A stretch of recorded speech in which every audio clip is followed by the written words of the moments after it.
आज आपण बनवणार आहोत छान असा सालचीन। तर खूप दिवसांनी आज सालचीन आलं होतं आणि मी ते सालचीन घेतलंय।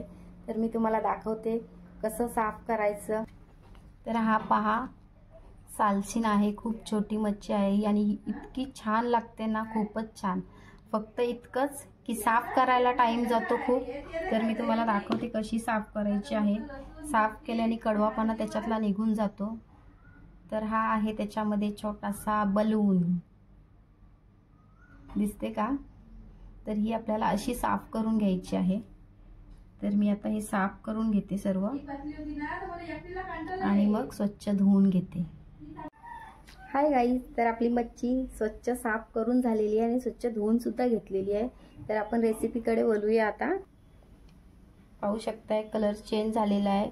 तर स्वच्छ धुवून घेतलेली आहे मी। तर आपण आता इकडे सुरुवात करूया।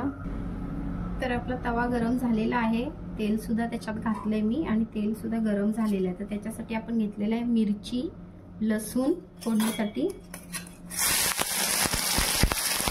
हा आहे गरम मसाला आणि ही आहे हळद। तर आपल्याला तिखट मसाला नाही घालायचा आहे त्याच्यात।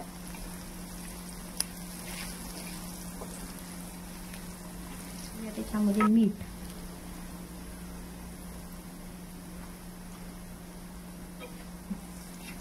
आणि आता आपल्याला लगेच सालचीन घालायचं आहे। तर हा आहे छोटा छोटा सालचीन।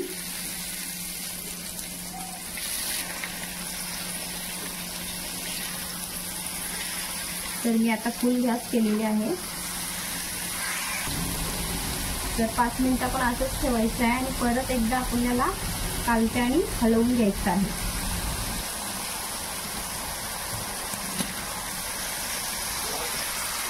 तर आपल्याला हलवून घ्यायचं आहे परतून। तर आपण त्याच्यामध्ये आता घालणार आहोत छान अशी करवंद शिजून आलेले आहे। तर आपण छान मी ठेचून घेतलेले आहेत करवंद, तर त्याच्यामध्ये घालूया आपण।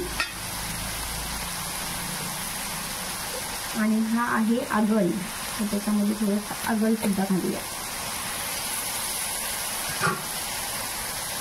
आणि जस्ट त्यांना फ्राय करतच राहायचं आपल्याला। तर आपण त्याच्यामध्ये आता घालणार आहोत थोडासा टोमॅटो स्लाइस।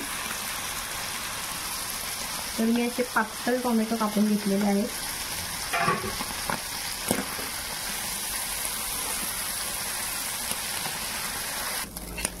सर्व करायला घेऊया।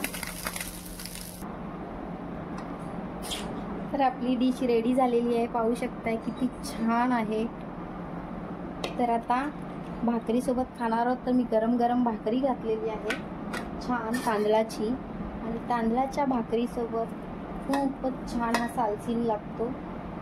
तर अशी ही डिश आपली रेडी झालेली आहे आणि तांदळाच्या भाकरी सोबत खाल्लात तर खूप छान लागते। तर ही सालचीनची डिश तुम्ही सुद्धा बनवून पहा, खूप छान होते। एवढंच की साफ करायला मात्र खूप वेळ जातो, कारण खूप छोटी मच्छी आहे। तिचं नाव सालचीन आहे। तर तुम्हाला बाजारात भेटली तर नक्कीच तुम्ही घेऊन या आणि अशा ह्या डिशला घरी खरंच ट्राय करा आणि तुम्ही खाऊन बघा, खूप छान लागते। तर याच्यात आंबट टाकल्यामुळे खूपच टेस्टी होते। तर एकदम खूप छान टेस्टी डिश आहे। मी तर खाणार आहे, तुम्ही पण या खायला। आणि डिश माझी आवडली ही रेसिपी तर नक्की कमेंट, शेअर, नक्की लाईक करा, सबस्क्राईब करायला विसरू नका। Bye bye.